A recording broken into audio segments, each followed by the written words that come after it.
तो good morning student. आज हम देखो टर्म 2 की शुरुआत करेंगे, इलेक्ट्रोमैग्नेटिक वेव। अभी सारे बच्चे टर्म 1 देख करके, कुछ बच्चों का एग्जाम चल भी रहा है अभी, क्योंकि आज केमिस्ट्री का पेपर है। फिजिक्स का थोड़ा पेपर आया था, पता है सबको, थोड़ा सा ट्विस्टेड पेपर था। जिन बच्चों ने ध्यान दिया होगा उनका ठीक हुआ होगा। आज हम तो वो जो इलेक्ट्रोमैग्नेटिक वेव की बात करेंगे, बहुत इंपॉर्टेंट चैप्टर है, वेरी सिंपल चैप्टर है। इलेक्ट्रोमैग्नेटिक वेव की बात करें हम, अगर इसको हम हटा दें इस टाइम, तो दुनिया में आप कह सकते हो कि बहुत सी ट्रेडिंग की दिक्कत आ जाएगी।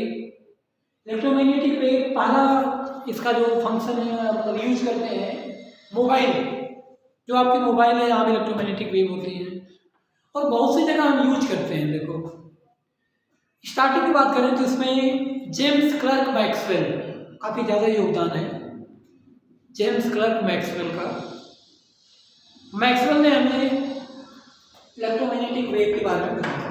तो देखो आज हम चैप्टर की शुरुआत जो है इलेक्ट्रोमैग्नेटिक वेव की कर रहे हैं। हमने चैप्टर 4 में पढ़ा देखो एक एम्पियर सर्किटल लॉ। देखो मैक्सवेल ने देखा कि इस फार्मूले में थोड़ा सा इनकंसिस्टेंसी थी। एम्पियर सर्किटल लॉ होता क्या है, एक बार बता दें आपको। देखो क्या होता है, line integral of magnetic field over close path in vacuum is equal to mu naught times current। देखो मैक्सवेल ने बताया लाइन इंटीग्रल का मतलब v dot dl mu naught I। देखो ये एम्पियर ग्रेट साइंटिस्ट, बहुत चीजें दिया हुआ है, लेकिन इसके दिमाग में एक चीज नहीं आई कि इस फार्मूले में थोड़ी सी डिफिशियंसी है, इनकंसिस्टेंसी है, और उसको ऑब्जर्व कौन किया, मैक्सवेल। तो देखो मैक्सवेल ने देखा कि इस फार्मूले में थोड़ा सा फॉल्ट है, और उसी फॉल्ट के बारे में आपको बता रहे हैं। तो देखो इसने बताया कि v dot dl equal to mu naught I। अब देखो जरा मैक्सवेल ने क्या किया। देखो मैक्सवेल ने लिया भाई डिस्प्लेसमेंट करंट। देखो इसमें एक नई करंट बना है जिसको बोलते हैं डिस्प्लेसमेंट करंट। देखो इसने एक पैरेलल प्लेट कैपेसिटर लिया है, ये देखो, ये देखो, यहां से देखो थोड़ा, ये वाले की है, यहां उसने दो पाथ लिए। देखो ये देखो, ध्यान से देखना ना, ये वाला जो पाथ 1 है, पाथ 2 है, और दोनों जगह उस फार्मूले को वेरीफाई किया। क्या क्या फार्मूला था, v dot dl equal to mu naught I। Path 1 में तो सही था, लेकिन जब वो इस फार्मूले को पाथ 2 में निकाला तब ये फार्मूला गलत था। ध्यान दो, ध्यान से सुनो, अगर कोई प्रॉब्लम है तो आप नेक्स्ट वीडियो में बताएंगे आपको। जब एम्पियर ने इस फार्मूले को line integral of magnetic field equal to mu naught I, capacitor के अंदर ये फार्मूला गलत साबित हो रहा था। बाहर तो सही था, बाहर कोई दिक्कत नहीं है। इसका मतलब कि एम्पियर के दिमाग में ये बात नहीं आई थी कि क्या इस फार्मूले को हम इलेक्ट्रिक फील्ड में लेकर चलें या न चलें। अगर ऐसी बात आती तो ये चांस मैक्सवेल को नहीं मिलता। चाहे आप कह सकते हो कुदरत का करिश्मा कह सकते हो, या कुछ भी कहो, भूल से हो गई थी। तो हमने देखा कि इसको हम बोलते हैं inconsistency in the ampere circuital law in path number 2। तो देखो हमने क्या देखा, ध्यान से जरा देखो, देयर इज, देखो मतलब there are inconsistency in Ampere circuit law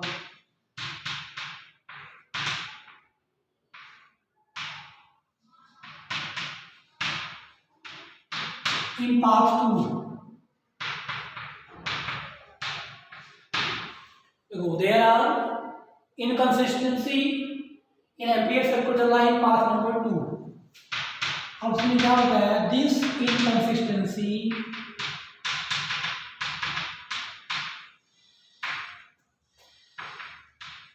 can be determined by Newton, that is called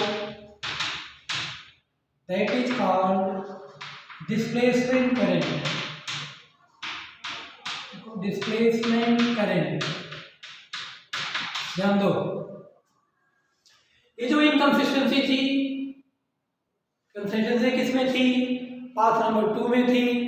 path number 2 में गलतियां थी उसके, उस गलती को सुधारने के लिए मैक्सवेल काफी टाइम दिया एंड एट लास्ट अपने विजन पर पहुंचा और उसने बताया कि हम उस गलती को, एक बार नई करंट आती है, उस करंट के हेल्प से हम सुधार सकते हैं।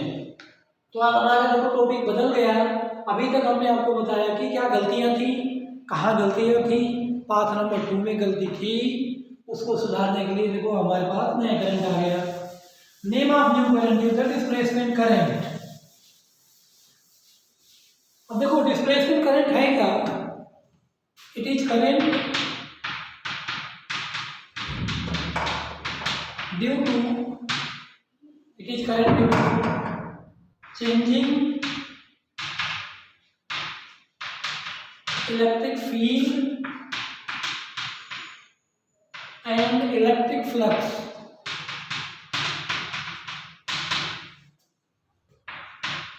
in the plates of capacitor.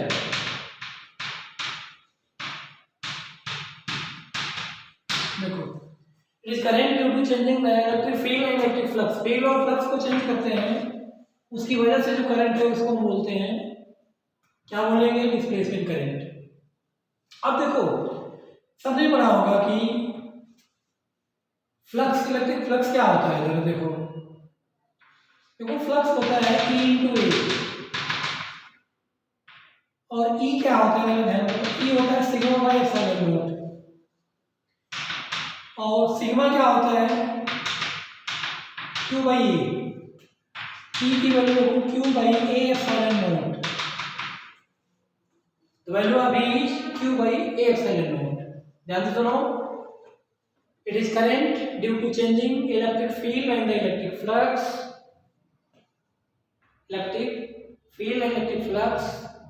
in the plates of capacitor। क्या कह सकते हो, electric flux between plates of capacitor के बीच में।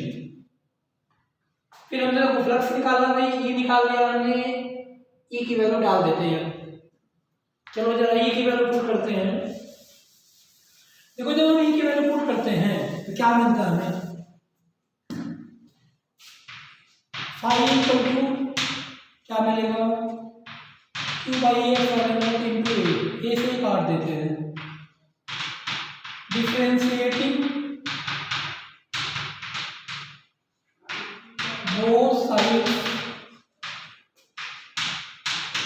With respect to time, d phi E by dt 1 by epsilon naught dq by dt। अब देखो ID बोलते हैं इसको, डिस्प्लेसमेंट करंट नाम दिया, d phi dt equal to 1 by epsilon naught into ID और यहाँ से क्रॉस मल्टीप्लाई करके ID की वैल्यू निकाल लेते हैं, epsilon naught d phi E by dt। ये है देखो, this current is called the displacement current.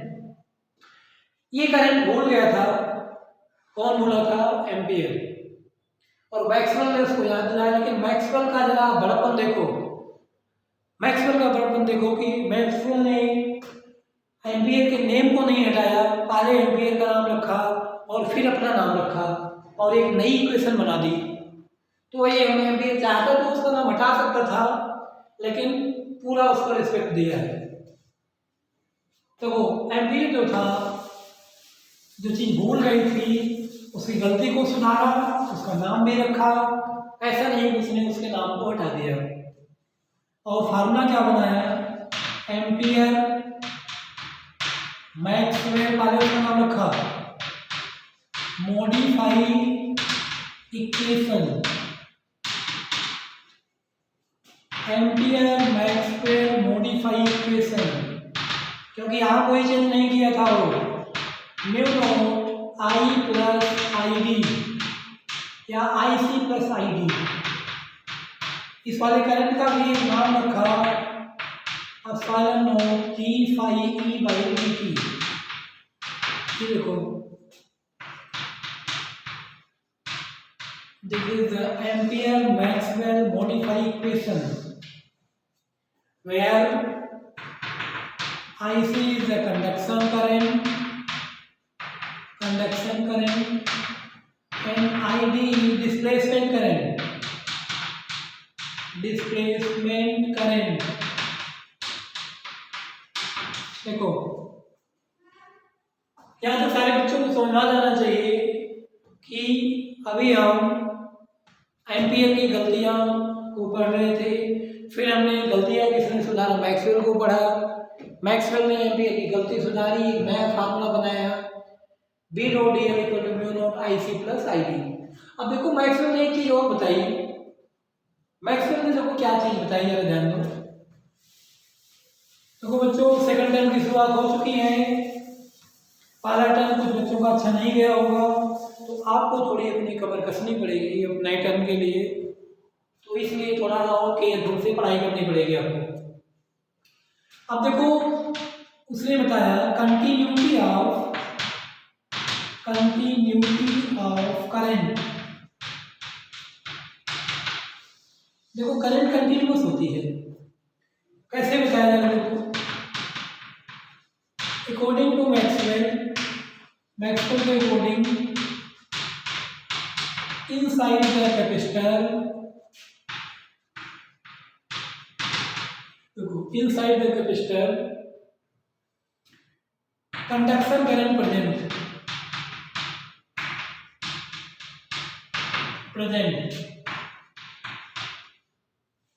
inside the capacitor, sorry conduction नहीं, displacement current, inside the capacitor displacement current present, displacement current present, and outside the capacitor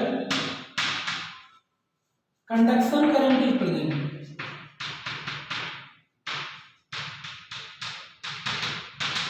देखो भाई, एक बार conduction है एक जगह डिस्प्लेसमेंट है, आप या तो अंदर रहोगे या तो बाहर रहोगे, ऐसा नहीं कि आप भी दो जगह रहे, या तो रूम के अंदर है या रूम के बाहर है, दरवाजे की एंट्री होगे नहीं, दरवाजे आए नहीं। तो अगर हम जब अंदर रहेंगे तब उसने बताया कि वहाँ जो करंट है वो डिस्प्लेसमेंट करंट है। It means D dot D L equal to mu naught I C plus I D inside I C 0,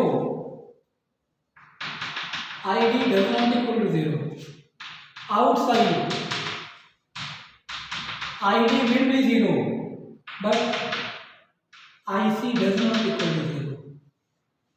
ये चीज भूल गया था, लेकिन इसने बताया जब आप अंदर रहोगे तो आपके पास कंडक्शन करंट, अंदर रहोगे तो डिस्प्लेसमेंट करंट 0 नहीं होगी, वो मिलेगी। जैसे आप बाहर आओगे तब आपकी जो डिस्प्लेसमेंट करंट है, देखो बाहर जैसे है आप आउटसाइड, तो आपकी जो डिस्प्लेसमेंट करंट है वो 0 रहेगी, लेकिन कंडक्शन करंट 0 नहीं रहेगी।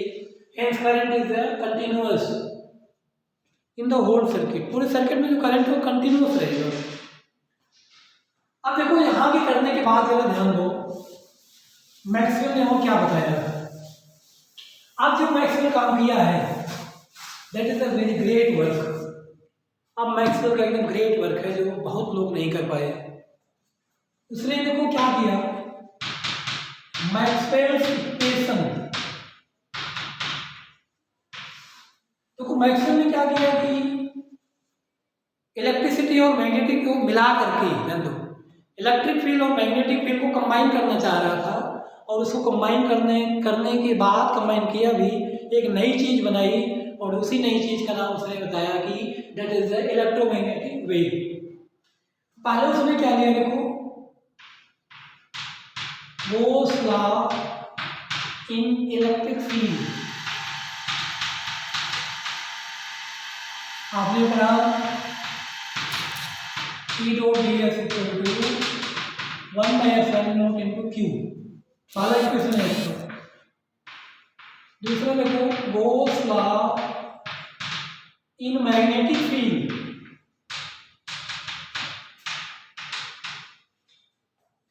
एक ने बताया कि V dot dl equal to 0। Zero इसलिए होता है कि किसी मैग्नेट में मोनोपोल नहीं होता, डाइपोल होगा। एक पोल का जो फ्लक्स है वो प्लस में होगा और एक पोल का जो फ्लक्स है वो माइनस होगा। अगर प्लस माइनस को जोड़ोगे तो आपको जीरो मिलेगा, इसलिए Bohr's law in the magnetic field. तीसरे देखो फैराडे लॉ को मिलाया हो, देखो फैराडे लॉ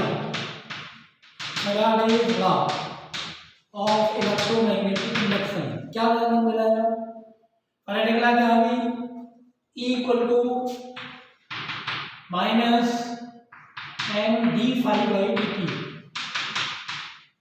या minus M D by D T D dot D S flux होता है ना, देखो और डाल दो। तो देखो तीन तो मिलाया और चौथा उसने अपना रखा, ऐसा नहीं अपना नहीं लिया। अरे गोस को लिया, गोस के दोनों इलेक्ट्रिक और मैग्नेटिक, फिर फैराडे का लिया और फोर्थ जो उसने अपना बनाया था। तो कभी पूछा जाता है कि मैक्सवेल इक्वेशन, मैक्सवेल के कितने इक्वेशन थे, मैक्सवेल के 4 इक्वेशन है। Equation number 1 Gauss's law in the electric field, equation number 2 Gauss law in the magnetic field, third equation Faraday's law of electromagnetic induction. Fourth देखो जरा, point number 4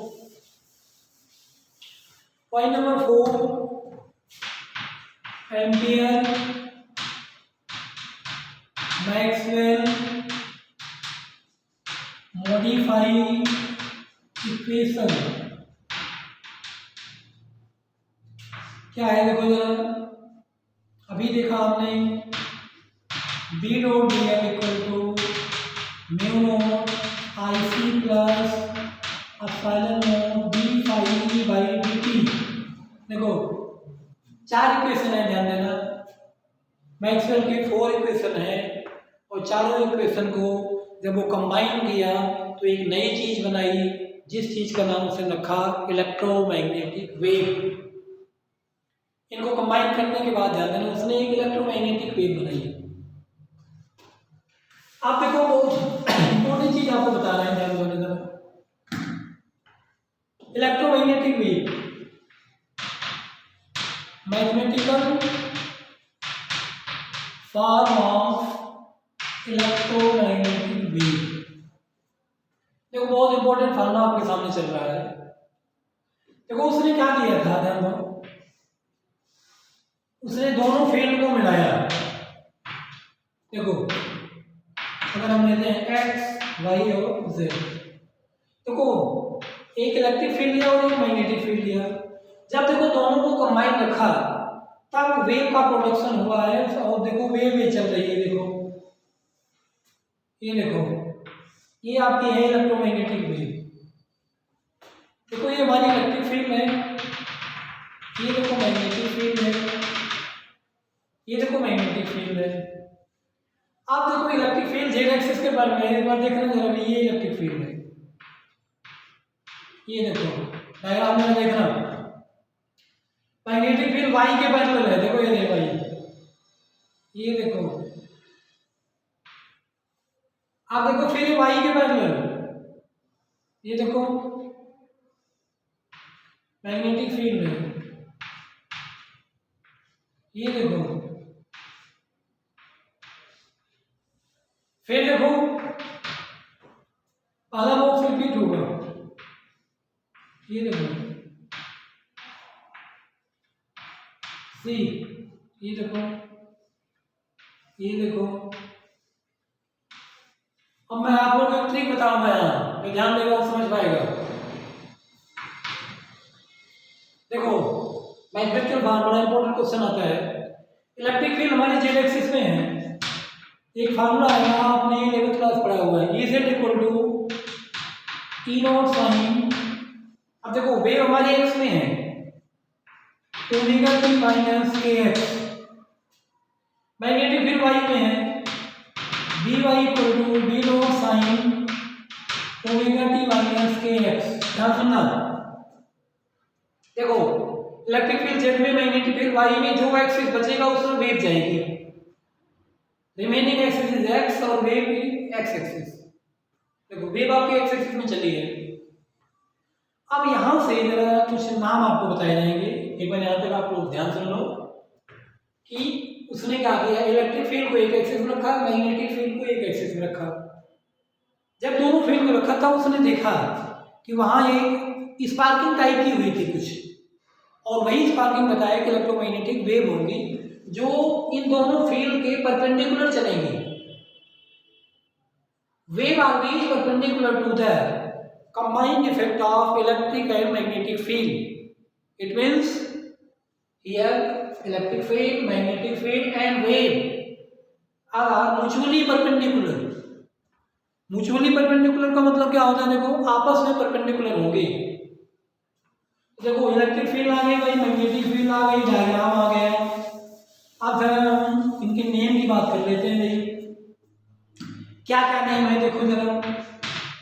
E not amplitude of electric field, B not amplitude of magnetic field. देखो K is angular wave number, omega angular frequency. देखो यहां से K की value होती है 2 pi by lambda, omega की वैल्यू होती है 2 पाई mu, E not by B not. Important formula C याद करना, ये फार्मूला के एम्पियर ने निकाला, मैक्सवेल ने निकाला था, ये देखो C। और एक फार्मूला और आता है C equal to mu naught epsilon naught, बहुत इंपॉर्टेंट फार्मूला है। स्पीड ऑफ लाइट को किसने निकाला था, मैक्सवेल ने निकाला था, 3 × 10⁸ मीटर पर सेकेंड। इसलिए मैक्सवेल को हम यूनिफिकेशन देते हैं साइंस में। Maxwell, Albert Einstein, Isaac Newton और माइकल फैराडे, 4 जो साइंटिस्ट हैं, these are the unification in science. Unification मतलब इन्होंने यूनिक चीजें दी हैं। तो इलेक्ट्रोमैग्नेटिक वेव का जो पॉइंट है यूनिक है, नहीं होता तो आप देखो कोरोना में तो हम आप बचते ही नहीं अगर ये नहीं होता, मोबाइल नहीं चलता। तो मतलब बहुत सी चीजें हैं जो मैक्सवेल ने दिया था। मैक्सवेल का कंट्रीब्यूशन किस में है भाई, इलेक्ट्रोमैग्नेटिक वेव में है, गैस में है, बहुत सी जगह है। तो चलो आज बच्चों यही बात करते हैं। अब नेक्स्ट वीडियो में मिलेंगे हम, तो हम स्पेक्ट्रम की बात करेंगे। चलो थैंक यू।